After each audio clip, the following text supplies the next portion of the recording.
He hadn't seen another soul in 19 days, until a half-frozen boy crawled out of the frost beside his fire pit and whispered, "You're digging in the wrong place." Elias Cutter had buried a brother on a different mountain and stopped believing in luck long before this stranger appeared. But what began as a mercy fire turned into a map, one drawn in blood, gold, and the kind of silence that only the hunted understand. Some rivers promise riches. This one demanded everything. And when the killing started, Elias learned some stories don't seek treasure. They seek witnesses. The man hadn't seen another soul in 19 days. He'd been working the banks of the Serrano Fork, 3 miles from the last post where his name was still known, where his credit still bought whiskey, and where folks had stopped asking why he always sat with his back to the wall. He'd staked this claim 2 years ago, after losing 2 fingers and a brother on a different mountain that promised gold but only gave grief. Now he lived in a dugout of his own making, with walls made of pine, and a roof patched with tar paper and the bones of a burned-out chapel that had collapsed in a storm before he'd even arrived in the territory. His name was Elias Cutter, and if he'd ever believed in luck, he'd stopped long before the boy showed up. He found him on a morning that was colder than it had any right to be, sky flat and colorless, ground crusted with frost.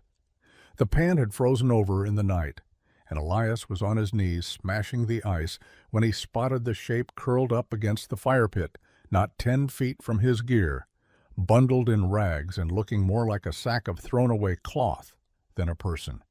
At first, Elias thought it was a coyote that had frozen to death near the warmth, but then it stirred, coughed, and lifted a face that was more bone than skin. A boy, 13 maybe younger, face smudged with soot, eyes wild and sunken. He didn't move when Elias stepped closer, just stared, like he wasn't surprised to be caught, like dying here was just one more thing that might happen. Elias crouched beside him and tossed the boy the last of the jerky from his coat pocket. The kid's hands moved fast, too fast, and tore into the meat like he was afraid it might disappear. "How long you been out here?" Elias asked. The boy chewed but didn't answer. His lips were cracked, bleeding. His coat was 2 sizes too big and torn at the elbows. His boots didn't match. But there was something in the way he sat, legs curled in, arms close, that told Elias this wasn't the first night he'd spent cold and waiting for nothing. "You sleep here last night?" Elias asked again. The boy nodded, swallowed hard, then croaked, "You're digging in the wrong place." Elias didn't laugh. He wanted to, but he didn't. "That's so." The boy nodded again, slower this time. "I can show you where it bends, where the gold comes up easy." Elias stared at him, unsure whether he was dealing with a liar, a madman, or something worse, a believer. He'd seen enough men dig themselves blind chasing stories like that, chasing water that whispered gold and mountains that shimmered like promises. But the kid looked up at him then, and something in his face stopped Elias cold. He'd seen that look before, years ago in a mirror, back when he still thought hope was a weapon you could use. "What's your name, boy?" Elias asked. "Milo," the boy said, voice thin. "You got anything to eat?" Elias nodded once. "Yeah, but you're going to tell me about that bend while you chew." Elias didn't believe in stories anymore, but he did believe in patterns. The way water moved, the way veins ran through the earth, the way a man's eyes shifted just before he lied. And Milo, as starved and near frozen as he was, didn't have the eyes of a liar. He had the eyes of someone who'd seen something too big to carry alone. They sat beside the fire that night, a new one built with dry pine and branches Elias had chopped and stacked weeks before, when the river still whispered instead of growled. Milo ate in short, fast bites, like every chew was a risk of it being taken from him. Elias passed him a tin cup of hot coffee watered down with river melt. The boy drank it like it was gold. "You say the river bends somewhere?" Elias said when the quiet had stretched long enough. Milo wiped his mouth with the back of his sleeve. "North Fork," he said. "Past the cut canyon where the brush thins out. There's a place where the river splits. Most folks follow the left channel. Gold's in the right. It sinks there. I saw it. My brother showed me." Elias stirred the coals with a stick. "Where's your brother now?" Milo didn't answer right away. "Gone," he said. "Winter caught him last year. He left me the spot." Elias studied him. The kid looked like he weighed 90 pounds soaking wet, but there was steel behind his words. He wasn't guessing. He wasn't bluffing. He was remembering. "You got a reason to share that with me?" Elias asked. Milo looked up, eyes rimmed red from smoke. "'Cause you didn't shoot me for sleeping on your claim," he said. "And 'cause I can't dig it out alone. Ground's too hard." Elias chuckled, not with humor, but recognition. "Fair enough, he said. "You know how to swing a pick?" "Well enough," Milo replied. "I know where to dig, that more than most." They set out 2 days later after the boy regained his strength, and Elias had packed up what little he needed: 2 shovels, a pickaxe, pans, a length of canvas, 3 canteens, and the old Henry rifle that had been passed down through his family like a debt that never quite got paid. They followed the river upstream, cutting through brush and climbing ridges slick with thaw. Milo moved quiet, light on his feet, stopping every so often to point at something Elias would have missed, an old boot print half buried in the mud, the way the water darkened around a certain bend, the tiny flakes of yellow clinging to roots like secrets. It took Elias the better part of a day to admit it, even to himself. But the boy wasn't just wandering. He knew. There were signs everywhere, faint but real. The land had been touched. The earth had been stirred. Someone had dug here, someone who knew what they were looking for. "You sure this is it?" Elias asked on the 4th day, staring at the stretch of river where the right fork peeled off beneath a line of broken pine. Milo nodded. "My brother called it the backstep," he said, "'cause when you reach it, you got to go back through the brush like you're leaving. It's hidden from both sides." Elias crouched by the bank and dipped his pan into the water, swirling it slow. The silt was thick, dark, heavier than it had any right to be. He poured some out, worked the rest, and tilted the pan toward the sun. At first, nothing. Then a glint. Then 2. Gold. Not dust. Not flakes. Specks big enough to speak for themselves. He said nothing, just nodded and began digging. They worked the backstep like men possessed, though one of them was still a boy, and both knew better than to think gold would save them from whatever they were running from. Elias dug with the silent fury of someone who'd spent a lifetime chasing wrong trails, each swing of the pick like an argument with the past. Milo moved with purpose, showing Elias where the river pooled deepest, where the granite shelf cut the current just enough to make heavy things settle. They dug through dawn and dusk, fingers blistered, backs bent, knuckles bleeding. The cold bit deep into their joints, but neither complained. Milo never asked for more than a mouthful of coffee or a scrap of dried meat, and Elias never asked what exactly had happened to the brother. Some grief sits too close to the surface to poke at. By the end of the 2nd week, they had a pouch of gold shavings that clinked with the promise of a future, maybe not rich, but real. Enough to matter. Enough to start over. But Elias didn't sleep easy. He'd seen what even a whisper of gold could do to a man. He'd watched friends turn into thieves, watched strangers become killers over flakes no bigger than a fingernail. So when he spotted boot tracks near the fire pit one morning, fresh ones heavy and wide, his hand moved to the Henry on instinct. Milo saw it too, said nothing, just stared at the woods like he already knew what was coming. They packed fast, moved upriver another mile, and found a narrow draw between 2 boulders where the river veined through like a wound. They worked quieter after that, always watching the tree line, always listening for twigs snapping under weight. It wasn't paranoia, it was survival. Then, on the 24th day since Milo had first spoken of the bend, they found it. Not a speck, not a flake. But a nugget. Smooth, heavy, the size of a rifle cartridge. It came up from the shallows in Milo's pan, blinking back the sunlight like a signal flare. Elias held it in his hand, felt its weight, and for the first time in years, he allowed himself a single exhale of something close to awe. "That's the kind of thing folks die over," he muttered. Milo didn't smile. "Or kill over," he said. That night they buried the pouch, marked the spot with a rock shaped like a boot heel, and took turns on watch. The next morning, the stranger appeared. He didn't bother hiding his steps, just came walking out of the trees like he owned the land and everyone on it. Big man, long coat, beard like wire, rifle slung low, and eyes like a man who'd already decided what your life was worth. Elias stood up slow, hand near the Henry.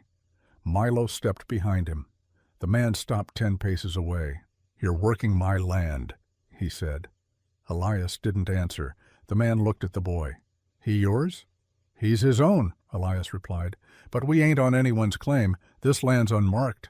The man spit. "Wasn't unmarked 2 years ago. My brother died out here. I took what was his." "You file it?" Elias asked. "Post the markers?" The man shrugged. "I don't need paper to own what I bled for." Milo stepped forward. "You didn't bleed for anything," he said. "You stole it. My brother was your partner. You left him to freeze when the snow came, took the nuggets, took the mule. You left me with nothing." The man blinked, took a longer look at Milo. "You're the kid," he said. "Didn't think you'd live this long." "I did," Milo said. "Long enough to find the river again." The man grinned. "Then I'll just take it back." He reached for his rifle. Elias shot him through the chest. One shot. No pause.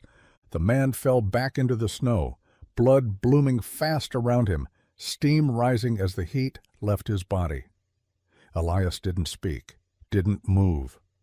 Milo stood frozen, then slowly walked forward and looked down at the man who had once called himself a partner, a brother, a survivor. "He left us," Milo said. "Said there was nothing left." "There's always something left," Elias said, "even if it's just the story." They buried the body deep under stone and frost, with no marker and no words. The next morning the river ran slower, and the gold glinted like it had been waiting. They didn't speak of the killing again. There was nothing to say. In that country, justice didn't ride in on a horse with a badge. It came from a steady hand and a good aim. Elias had lived long enough to know the difference between vengeance and necessity. That shot had been the latter. Milo didn't ask for reassurance, and Elias didn't offer it. They kept working the claim for another week, watching the river's color shift with the light, studying the current, the way it buckled and curled around rocks like it had a mind of its own. The gold came steady now, small pieces mostly, but now and then a nugget heavy enough to make the shovel pause in the dirt. They talked more in those days, or at least more than they had before. Milo told stories about his brother, how he used to hum when he panned, how he carved names into river stones and tossed them into the current like messages. Elias listened, always quiet, letting the boy put memories into the world that had been trapped in his ribs for too long.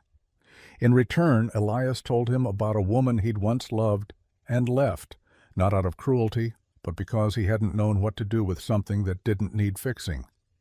He told him about a time he'd walked away from gold to save a friend, and how that friend had died anyway.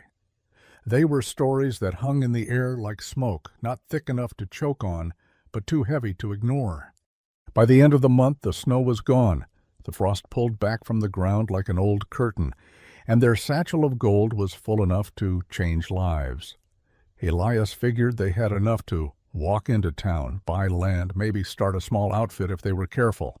Milo didn't say much about what he wanted.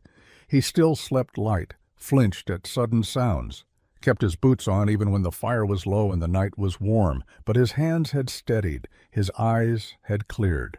One morning, Elias handed him the Henry and said, "Shoot that log across the creek." Milo didn't hesitate. One shot. Dead center. You're ready, Elias said. Milo looked down at the rifle, then back up. For what? Elias stood. Whatever comes next. But something still pressed on Elias's mind, something he hadn't voiced. There had been 3 sets of boot prints that day by the fire. 3, not 1. And the man who'd come out of the woods hadn't had a horse, which meant someone else had been nearby watching, maybe waiting. They decided to leave the next morning. They packed the gold into tight canvas rolls, wrapped in oilcloth, buried half of it near the river under a flat shale stone marked with an X, and took the rest in a mule pack. They followed the river out the way they'd come, moving with purpose, quiet, but not rushed. On the second night, just before camp, they found the horse. It was tied to a cedar tree near the bend, reins slack, saddle worn, but oiled. No rider in sight, no campfire. Elias moved slow, rifle out. Milo stayed behind. They found him an hour later, a man in his 20s, lean, eyes too sharp, lying in the grass with a pistol in his lap and a bullet in his leg. "Don't shoot," he said, as soon as Elias stepped close. "Wasn't gonna." Elias lowered the rifle but didn't shoulder it. "You follow us?" The man coughed. "Watched you bury him. The big one. I knew him." Elias stared. "And I ain't here to take what's yours," the man said. "I was with him once, long time ago, but I left before it got ugly. Been running since." Elias looked at the wound. "You shot yourself?" "Didn't trust myself not to turn back," the man muttered. Elias didn't say anything for a while. Then he walked over and pulled the man to his feet. "You're coming with us. You bleed out here, your story ends wrong." Milo didn't say anything, but he nodded. They rode the rest of the way as 3. And when they reached the edge of town, Elias looked at Milo and said, "What do you want now?" Milo stared at the rooftops, the smoke rising from chimneys, the promise of something almost like a future. "A place to sleep," he said, "and dirt I can call mine." Elias nodded. "Then let's buy some dirt." They left the river behind, but the gold never left them, and neither did the stories. The town of Black Hollow didn't look like much when they rode in, just a handful of crooked buildings huddled around a dried-out well and a saloon that leaned left like it had lost the strength to stand straight. The wind moved through like it owned the place, tugging at loose shutters and raising little dust ghosts that danced down the empty main street. Elias hadn't been through Black Hollow in years, not since before the war, back when it was still a mining camp and not a half-dead watering hole.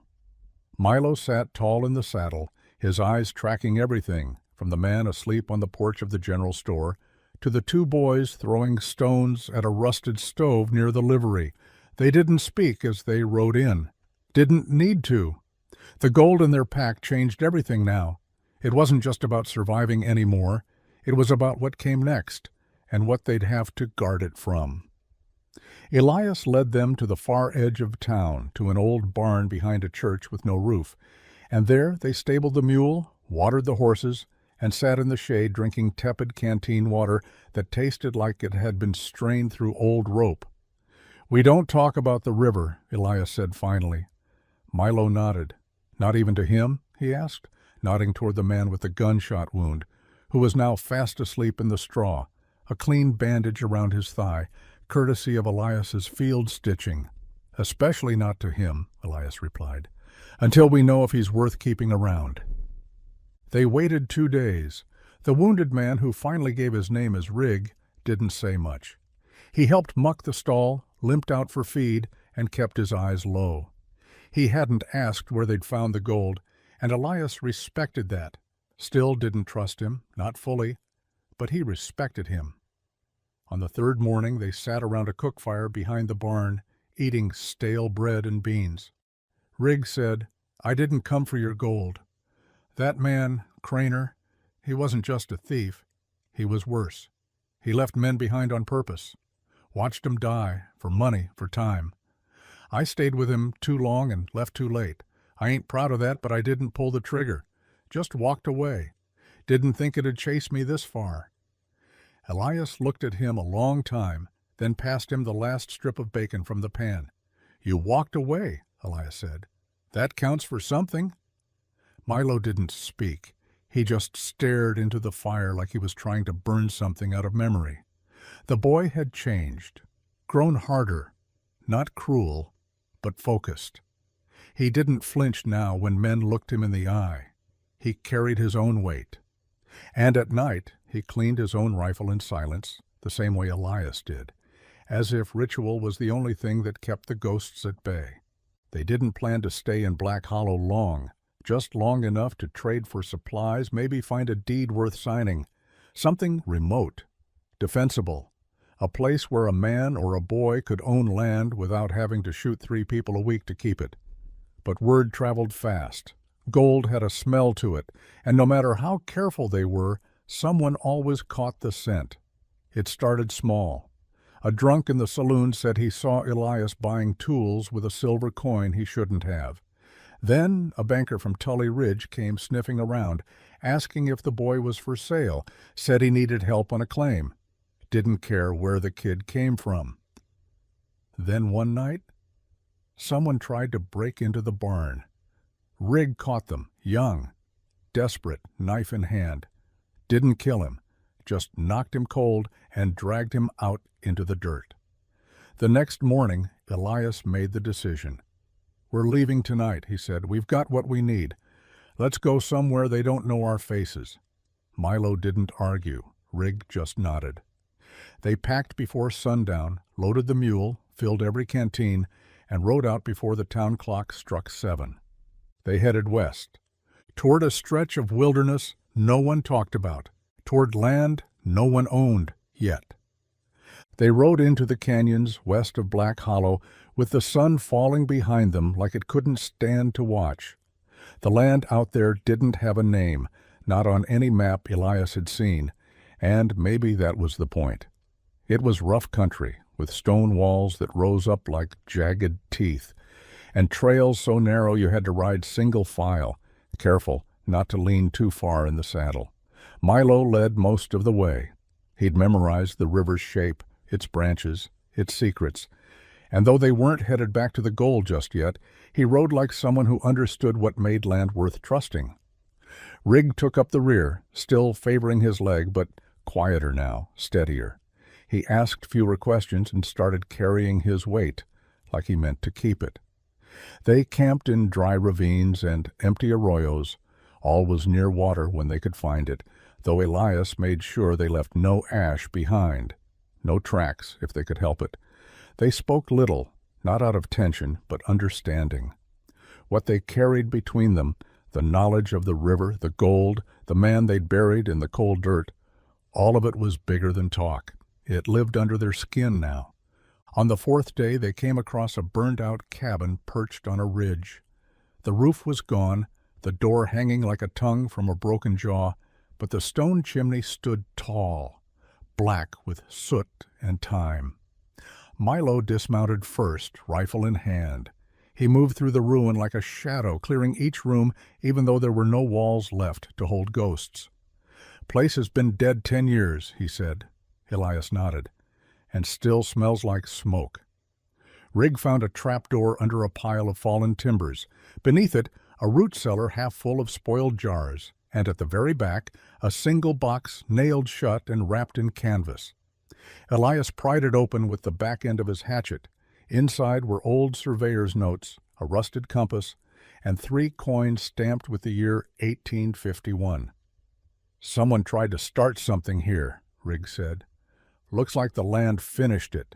"Fire did," Elias said. "Lightning or anger, maybe both." They camped there that night, not because it was safe, but because the land didn't seem to mind them.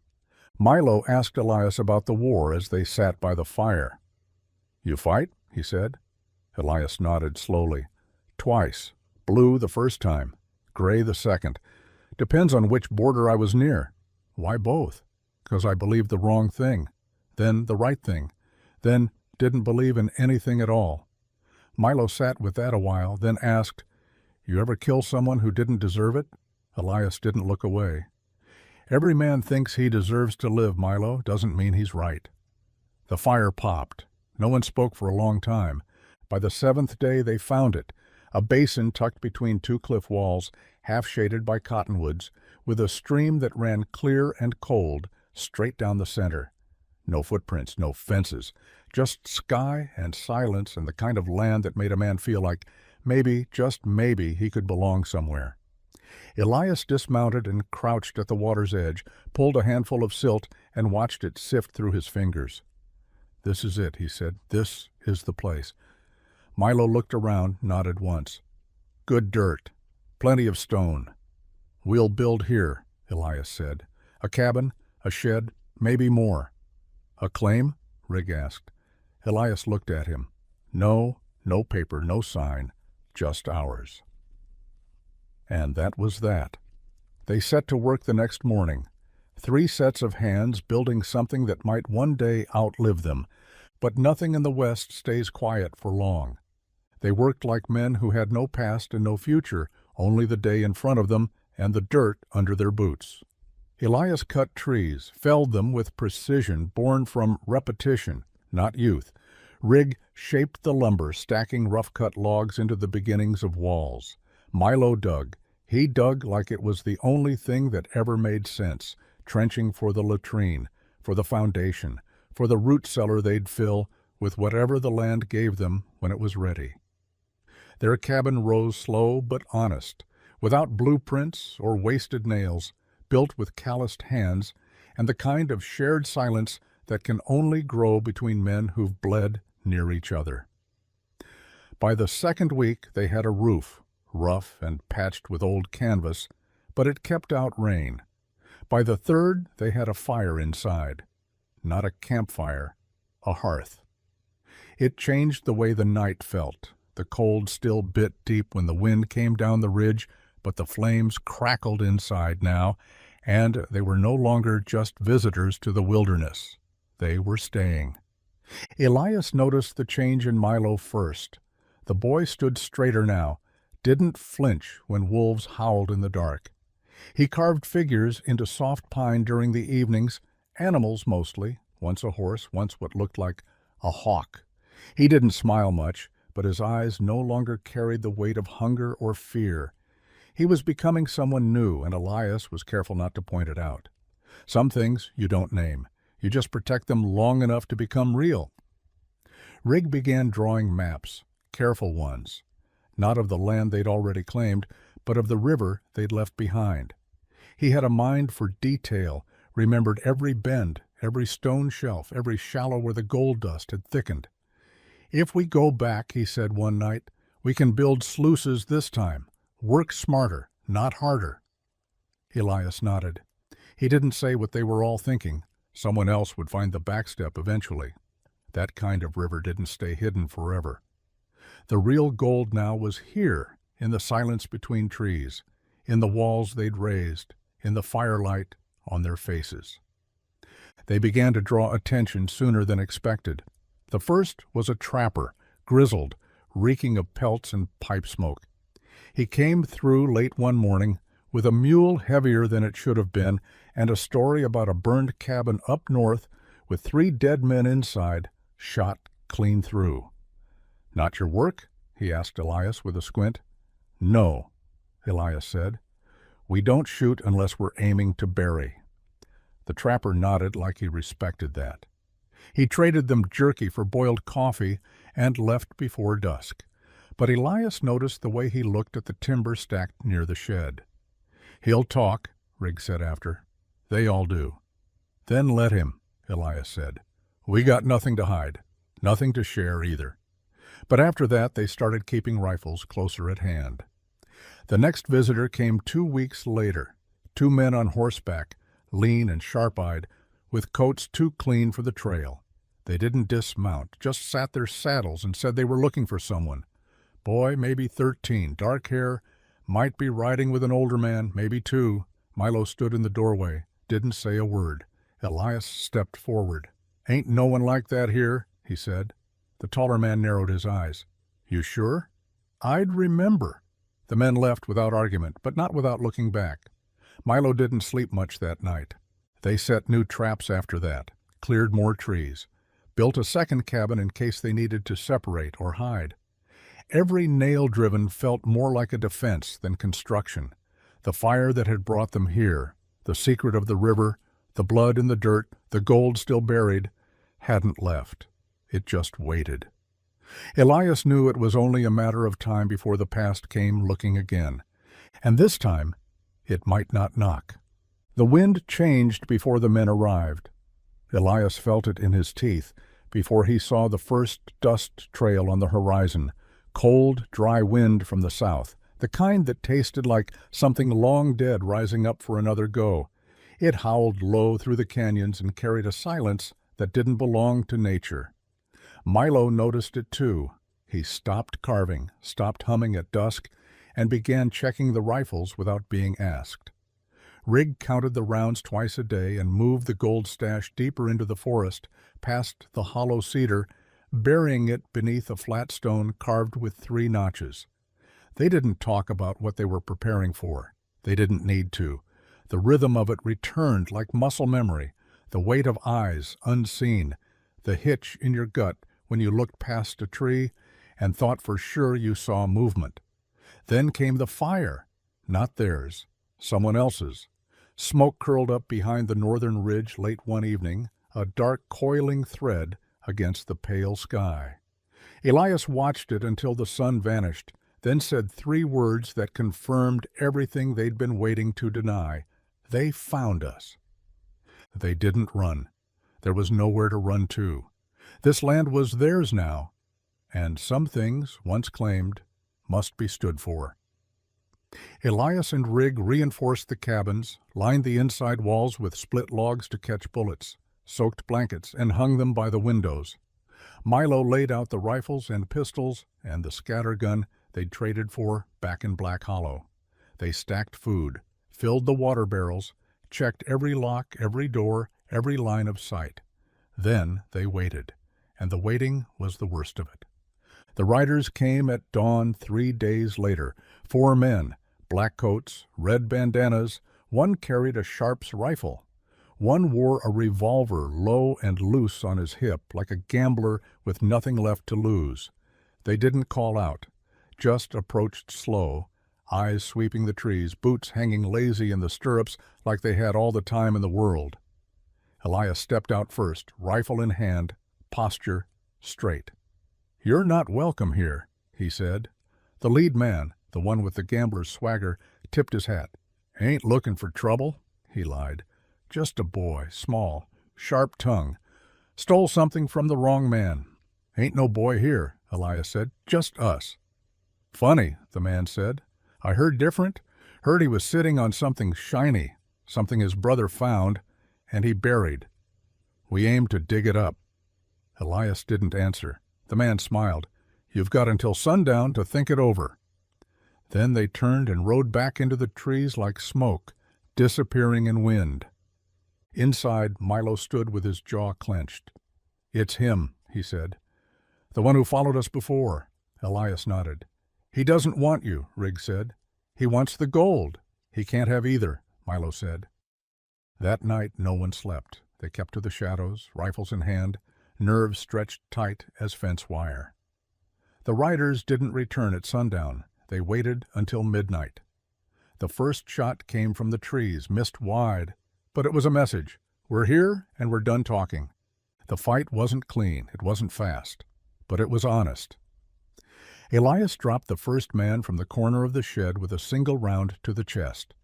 Rigg got winged in the arm, but managed to plug the second with the scattergun as he rushed the door. Milo, crouched behind the water barrel, shot one through the leg and watched as he crawled screaming into the brush.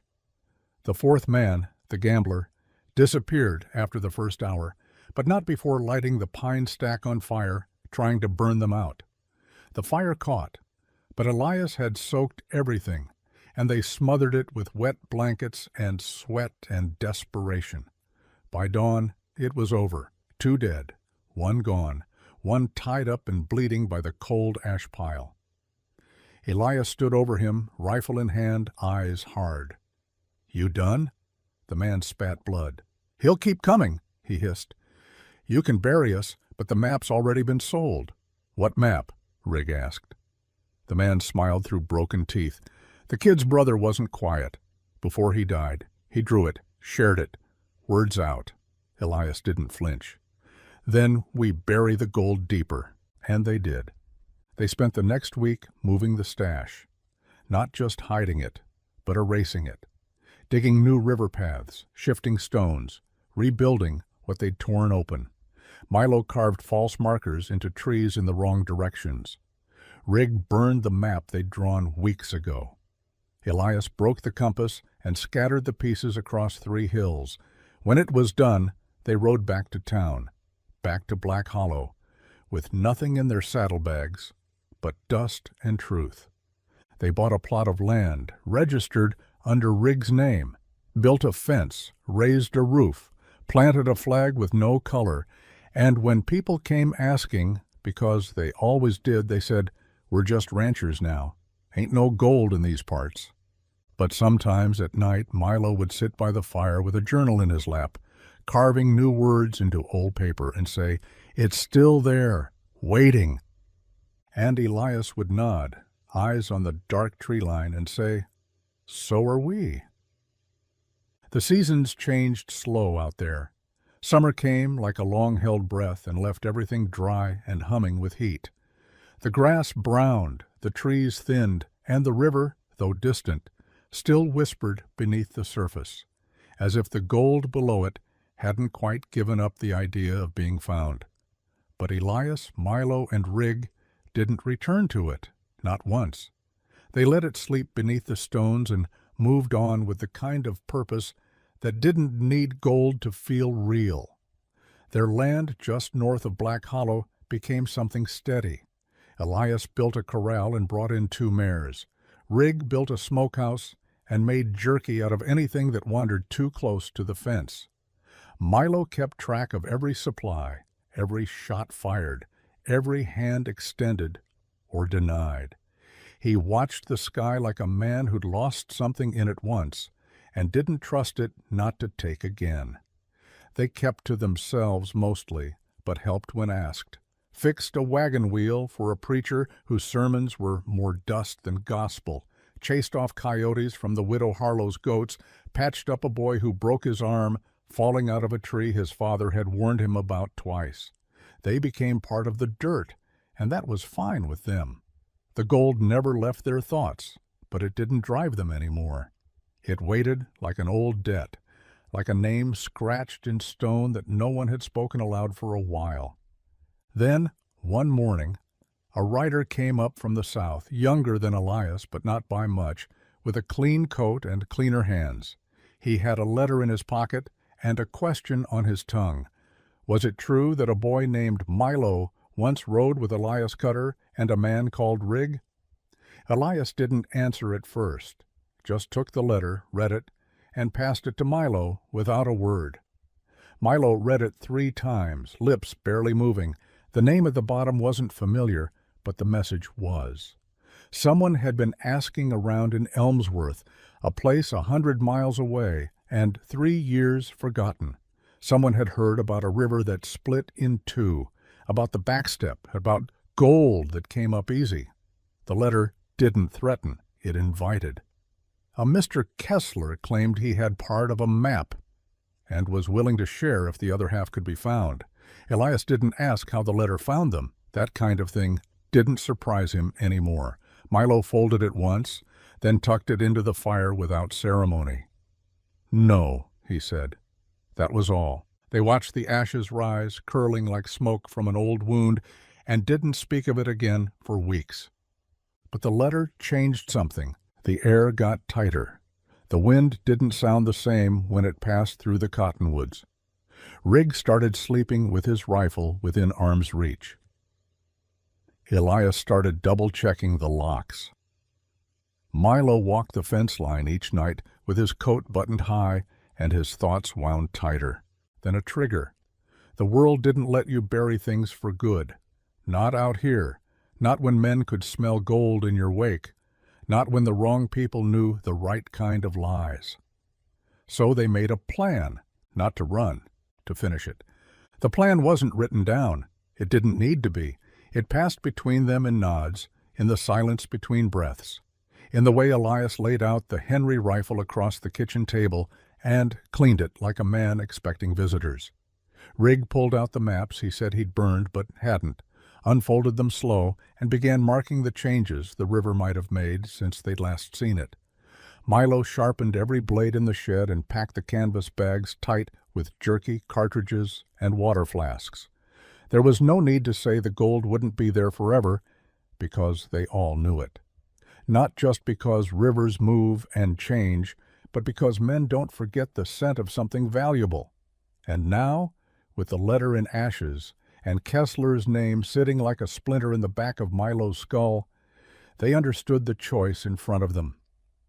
Either go back and move it one last time, somewhere no one would ever follow, or leave it for whoever came next and pray they didn't dig up more than ore. They left before first light, all three of them on horseback, Elias in front, Milo riding light and fast, Rigg bringing up the rear with a bedroll strapped to his saddle and a shotgun across his lap. The ride took 2 days longer than it had the first time. The old trail had vanished in spots, washed out by storms and swallowed by brush. Twice they had to turn back.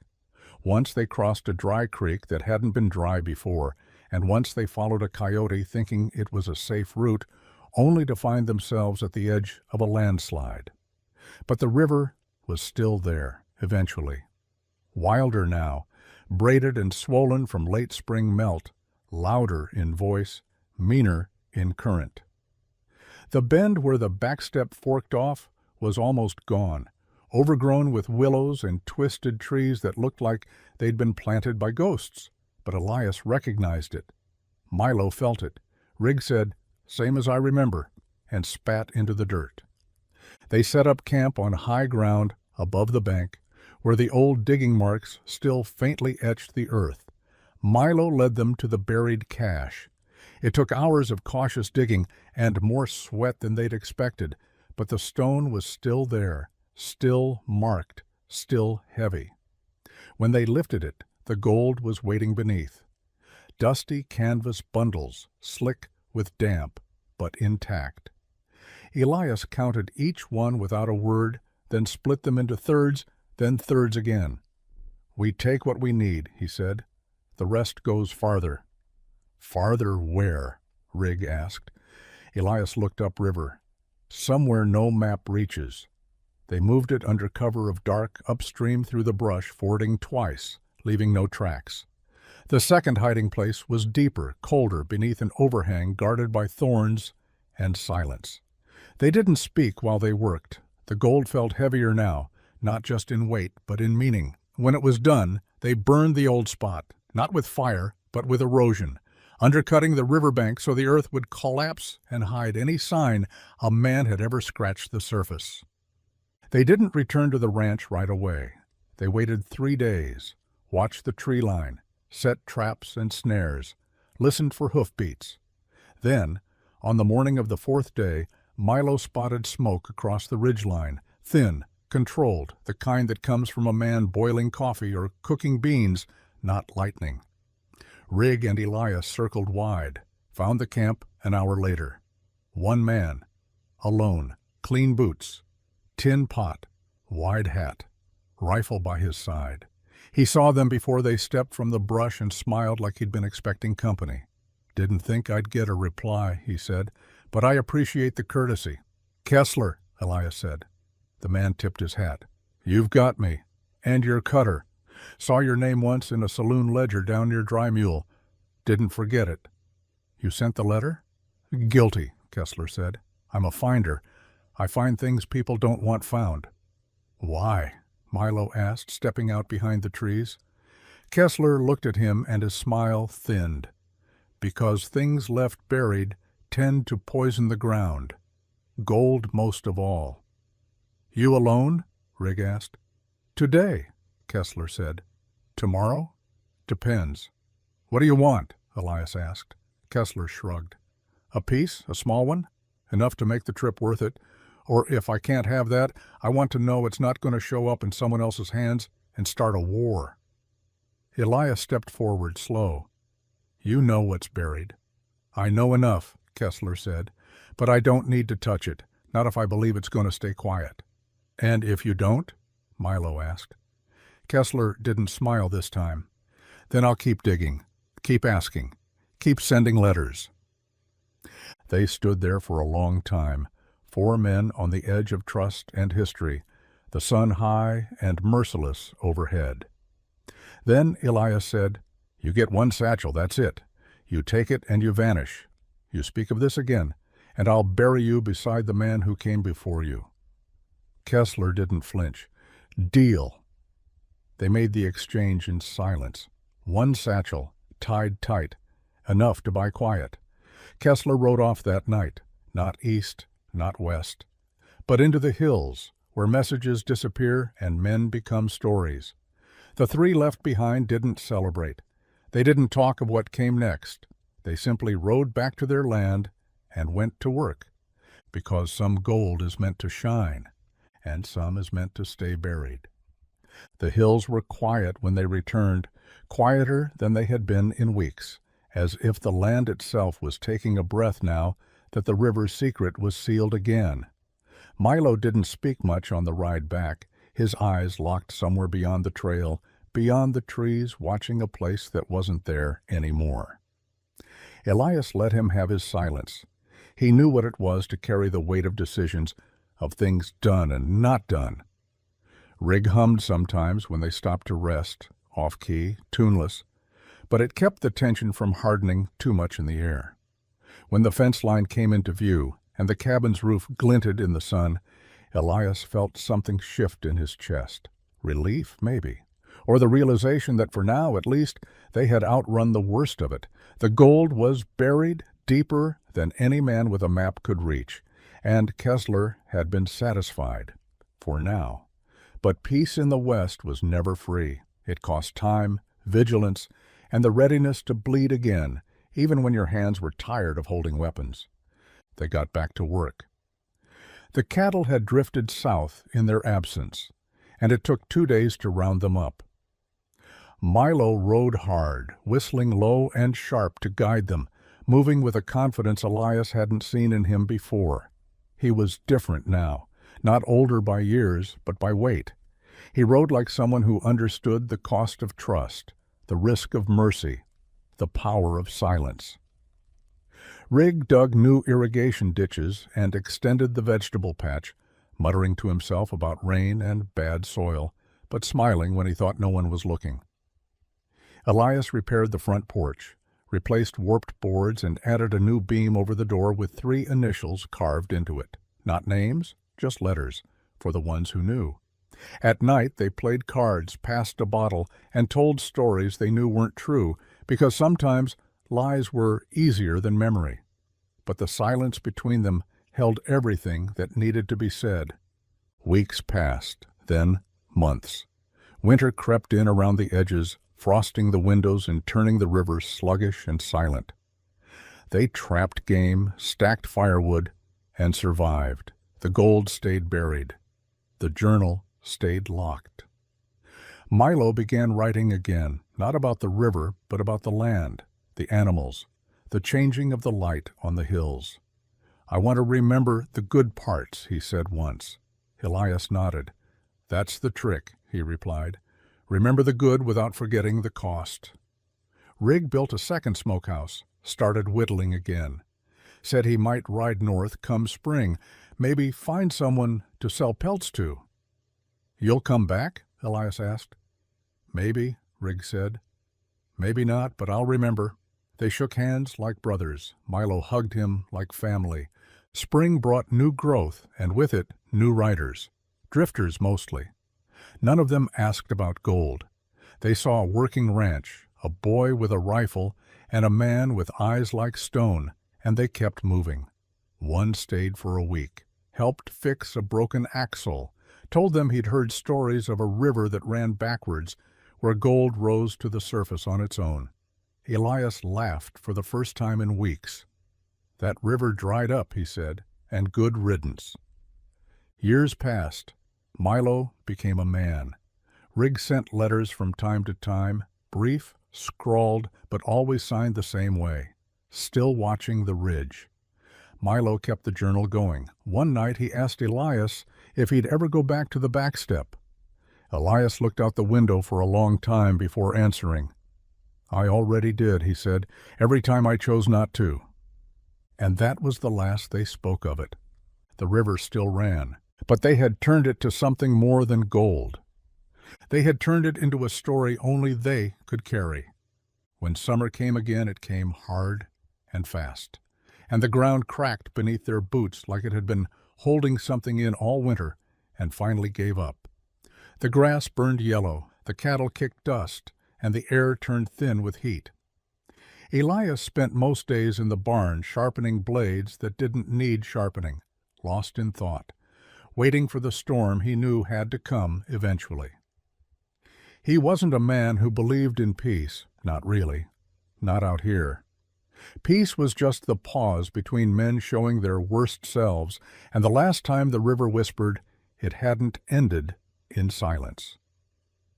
Milo took to riding out early, before the sun peeled the land raw, patrolling the fences, circling the tree line, always with the rifle across his back and that old journal tucked inside his saddlebag. He'd grown into the kind of man Elias never thought the boy would live long enough to become: quiet, sharp-eyed, steady. But there was something beneath the calm that still hadn't settled, the kind of unrest that comes from knowing too many truths too young. One day, just after midday, when the sky boiled above and even the flies stopped moving, Milo came back at a gallop, dust trailing behind him like smoke from a gun barrel. Elias heard the hooves long before the boy appeared, stepped out of the barn with the Henry slung over his shoulder and that old knot in his chest tightening like it always did before things turned bad. Milo pulled up hard. "There's men on the south trail," he said, breath tight, eyes narrow. 5, maybe 6, don't look like drifters." "Rigg?" Elias asked. "No," Milo said. "These ones are hunting something." They moved fast after that, gathered the rifles, loaded the scattergun, checked the supplies. Elias filled the water skins. Milo checked the blinds they'd set years ago, the high ridge with the deadwood blind, the rock shelf near the creek with the narrow shooting angle, the fallback post on the ridge where the old fire pit still sat buried under a thick tarp. They didn't speak more than they had to. When it came to defending something that couldn't be replaced, you didn't waste time on words. By sundown, the dust trail was closer. 6 riders, just like Milo said. They didn't try to hide. That meant they weren't scouts. They were confident or stupid or both. Either way, Elias didn't like the way they moved. Tight formation, well-armed, not green. "Mercs," he said. "Maybe bounty men, maybe worse." "Think they know?" Milo asked. Elias looked at him. "They know something." The next morning, the riders came into view. They didn't call out, just circled at a distance, watching. One finally rode forward, a tall man in a faded military coat, face clean-shaven, hands too calm. He stopped just out of rifle range and shouted, "We're looking for Elias Cutter and a boy named Milo. We've got questions need answering." Elias didn't answer. The man waited a beat, then turned and rode back. That night they circled the house. Elias and Milo didn't sleep. At first light, a shot cracked across the ridge, and the fight began. The first bullet struck the edge of the water trough, exploding the wood into splinters that whined past Milo's cheek as he dropped behind the corner post. Elias didn't flinch.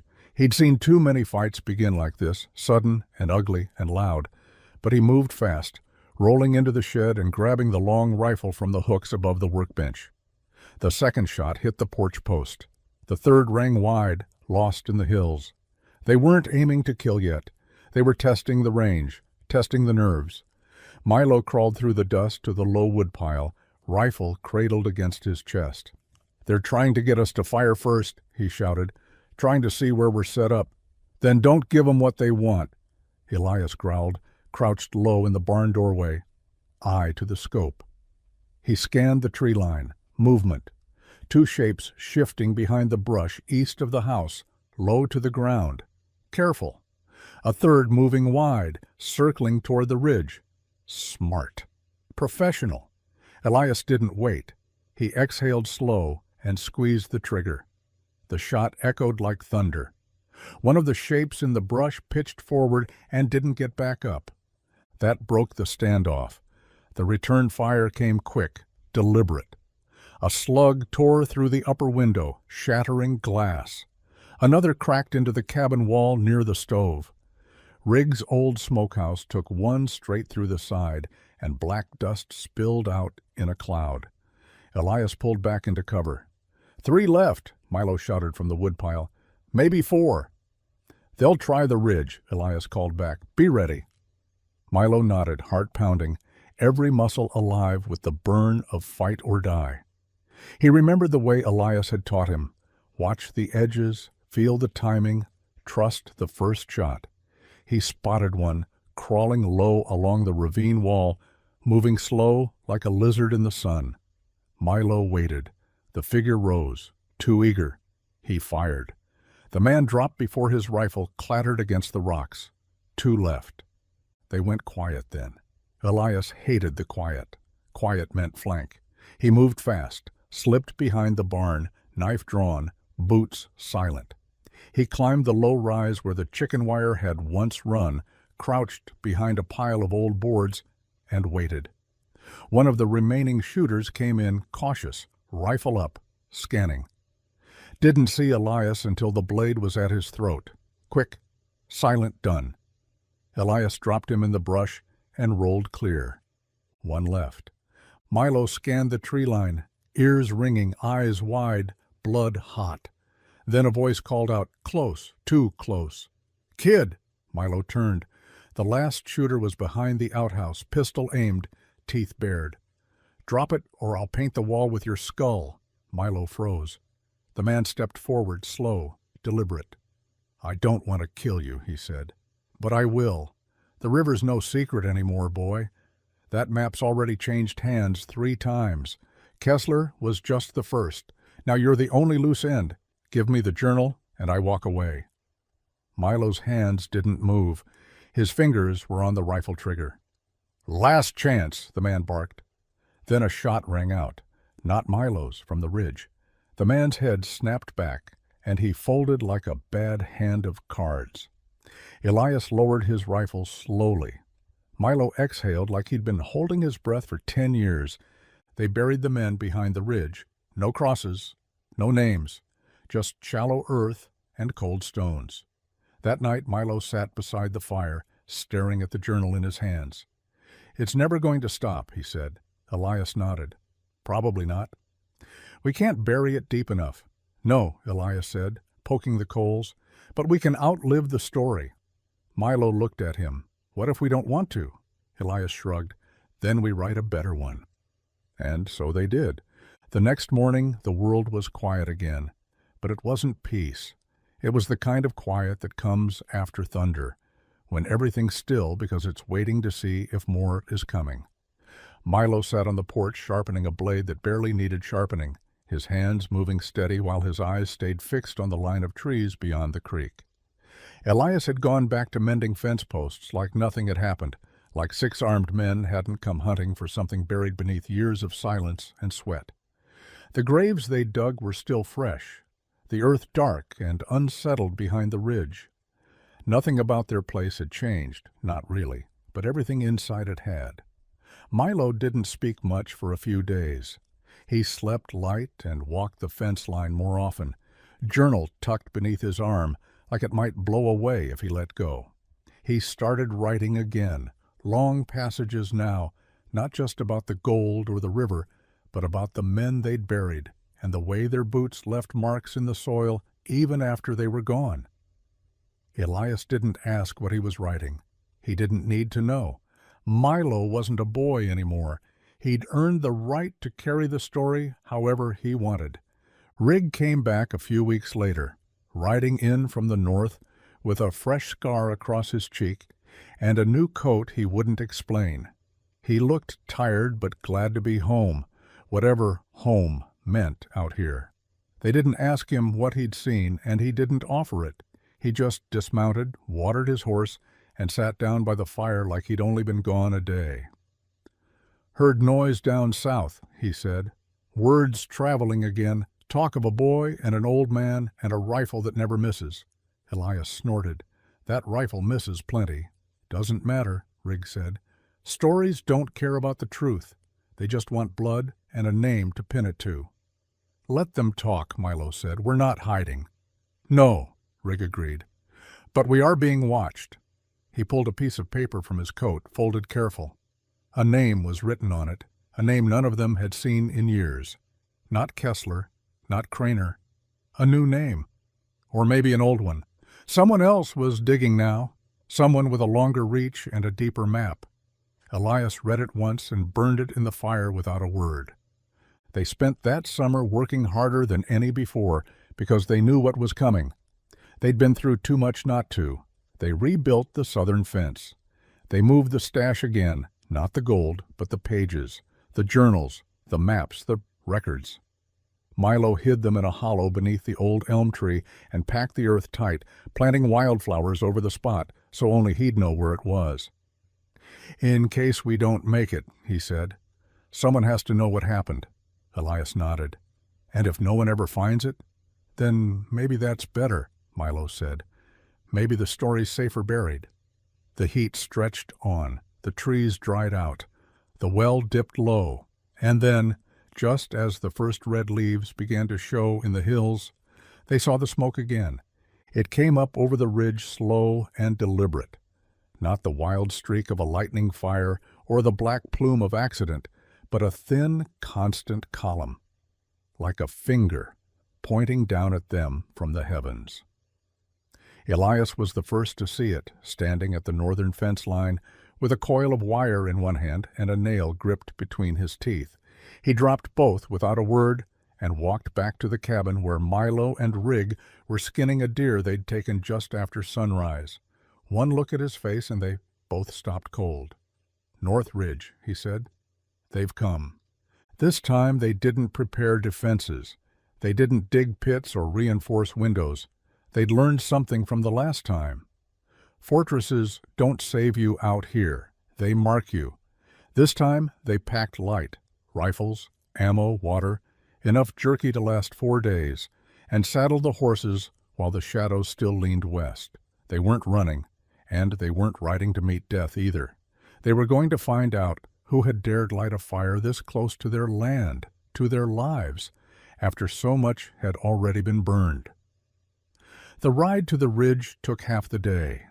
The smoke had started to waver, bending with the wind, and as they climbed higher through the pines, they began to smell it, wood, old cloth, something else underneath. Not death, but the memory of it. They crested the hill with rifles drawn, but there was no ambush, no waiting line of riders, just a camp, a small one tent, one fire, one man, alone. He was seated on a rock near the edge of the bluff, legs crossed, hat tilted low.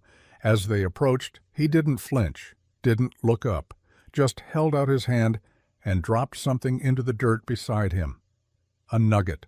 Gold, raw and familiar. Milo dismounted first. "Who are you?" he asked. The man looked up slowly. His face was younger than Elias expected. Sharp features, clean beard, eyes too bright to have seen what the gold could do.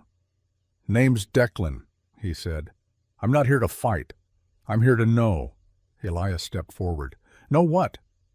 Declan held out his hands. "Everything." He said he'd found a page in a burned-out cabin near Snake Jaw Canyon, said it was part of a journal, written in a boy's hand, mentioned a river that split in two, a bend that gathered gold like moss, mentioned names, Elias, Rigg, Milo. Said it read like a confession and a warning. "I've been following it for a year," Declan said, "and it's taken me places that ain't on any map, places where men ask questions with their hands on their holsters, but no answers, just your names, just whispers." "What do you want?" Rigg asked. "I want to finish it," Declan said. "I want to write it down clean, not for money, not for glory, for the truth. Because if it's just stories, then it'll get twisted, and men will bleed again trying to follow ghosts." They didn't speak for a long time. Then Elias sat down across from him, tired in a way he hadn't been in years. "How much do you already know?" he asked. Declan opened his pack, pulled out pages, carefully kept. Some of them torn, others half burned, but all of them real. One page made Milo flinch, his handwriting, his words. He didn't remember losing that page. Must have been in the saddlebag that split when the mule fell on the ridge last spring. He thought it had blown off a cliff. Instead, it had traveled. Declan looked at each of them. "You can shoot me," he said, "or you can tell me. But either way, someone else is going to come, and they won't ask first. They'll just take." Elias looked at Milo, then Rigg, then back at the smoke curling off the fire. "You get one night," he said, "one fire, one story." That night, for the first time, they told it all. They sat around the fire like old ghosts, warming their hands on memory. Each man speaking not to impress or defend, but simply to unburden. Elias spoke first, slow and plain, like a man pulling barbed wire from his own chest, 1 inch at a time. He told Declan about the first time he ever saw the Serrano River shine like gold, how it wasn't greed that kept him near it, but the way it reminded him that beauty could still come from dirt and blood. He spoke of Milo's brother, though he'd never met the boy, only heard the story secondhand, passed like a secret between dying men and desperate ones. Milo picked it up from there. He told Declan about the hunger, about waking up in the cold on Elias's claim with nothing but his brother's last words and a map scratched into memory. He spoke of digging until his hands bled, of the gold that rose from the current like something alive, and the first time he realized it wasn't going to save him, only replace the thing he'd lost. Rigg told his part without flinching, of riding with Craner, of looking the other way too long, of hearing the screams and pretending they came from someone else's life until they didn't anymore. And then they told the rest, the killing, the burying, the gold hidden and hidden again, the men who kept coming, drawn not by facts, but by fragments, by the scent of a legend that refused to die. Declan didn't interrupt once. He didn't take notes. He didn't write a word. He just listened, eyes never leaving the flames, hands still. When it was done, there was nothing more to say. The fire burned low, the hills were quiet, and Declan said, "Thank you." In the morning, he packed his gear without a word and mounted his horse. Elias handed him one of the satchels, the one with fool's gold in it, the decoy. "This is all you take," Elias said. Declan nodded. "That's all I need." Milo stepped forward. "If you write it true." Declan looked him in the eye. "I will." Then he rode east, toward the rising sun, leaving no tracks. They didn't see him again, but they did hear of him, months later, in whispers passed through riders and railmen. A man with bright eyes and a quiet mouth, who told stories in saloons and churches, stories about rivers that ran with blood and gold, about boys who became men without losing their soul, about truths that got buried so deep it took killing to dig them back out. The story traveled, but no one ever found the river again, not the real one, because some stories aren't maps, they're warnings. And some rivers don't turn to gold, they turn men into something else. That winter came down hard and fast, blanketing the ridge in a silence thicker than snow. The wind screamed down the canyon like it had a grudge, and the trees cracked like rifle shots in the night. Elias patched the roof with canvas and prayer, Rigg doubled the firewood pile, and Milo rode out every morning into that frozen white, checking the traps, checking the lines, checking the earth itself to make sure nothing had shifted beneath them. The river, though far from reach now, still pulsed through his dreams. He heard it sometimes at night, the sound of water dragging over rock, slow and heavy like it carried memory. The kind of sound you didn't just forget.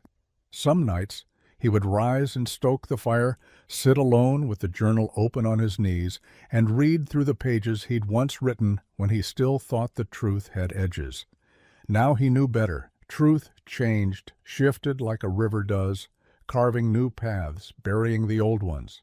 And yet, some truths stayed solid, like Elias, like the way Rigg never slept without his boots on, like the feel of the rifle in his hands when a shadow moved wrong. They survived the cold, not just by grit, but by rhythm. Life on the edge taught you how to keep time without clocks. When the thaw came, it brought more than water. The first rider showed up in early March, claiming to be lost. They gave him coffee, pointed him south.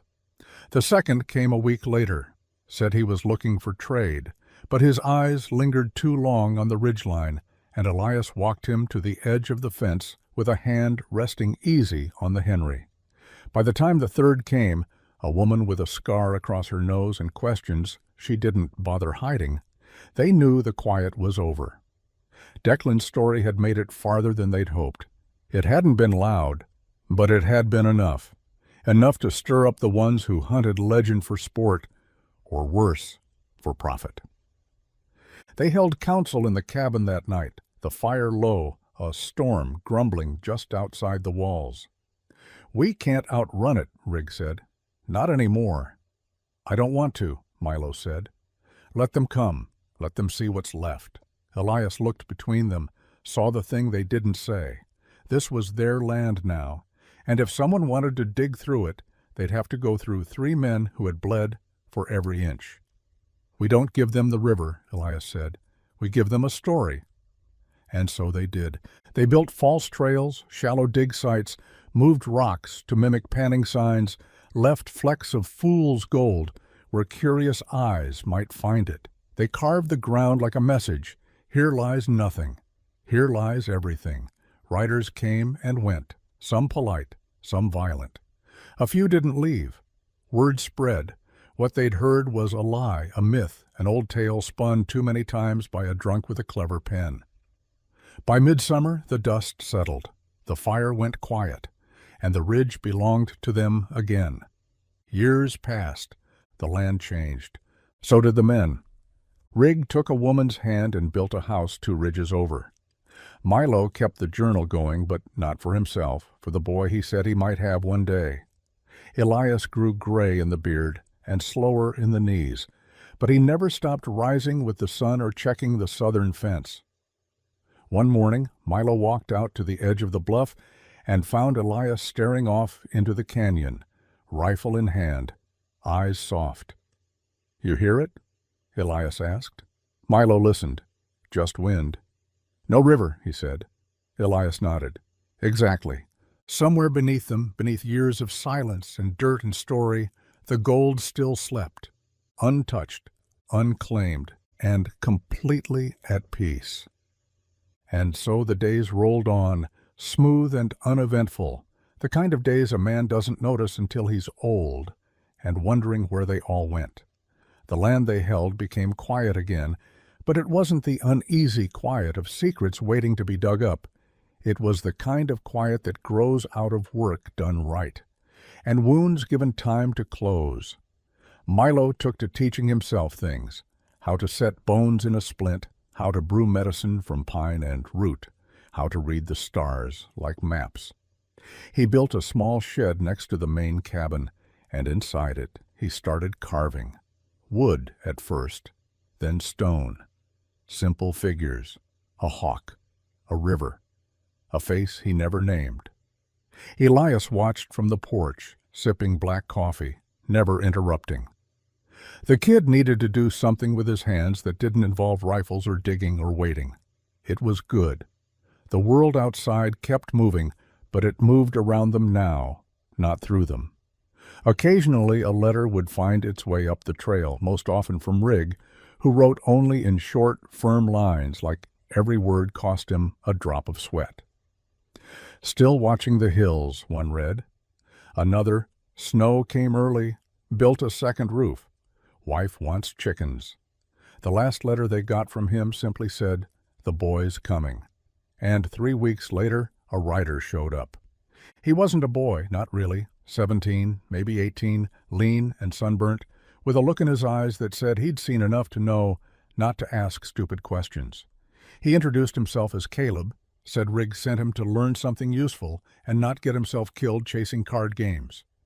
Milo took to him quicker than Elias expected. They hunted together, patrolled the fence, sat by the fire long after Elias went to bed. Caleb didn't talk about his past, and they didn't press. Out here, what you left behind mattered less than what you brought with you. He asked about the river once, just once. Milo handed him the journal and told him to read for himself. He did. Didn't say a word about it after, but the next morning he started carrying himself different, straighter, steadier, like the weight of those pages had settled onto his shoulders and he wasn't sure yet whether he'd earned them. The land raised them slow. Elias watched from the porch as Caleb mended fence rails, broke a wild pony, shot a coyote clean through the eye without blinking. He wasn't the same as Milo, not as raw, not as bruised, but he had something in him that matched. Quiet, but dangerous when pressed.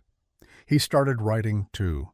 Short passages, scraps, a line or two etched into the blank pages at the back of the journal.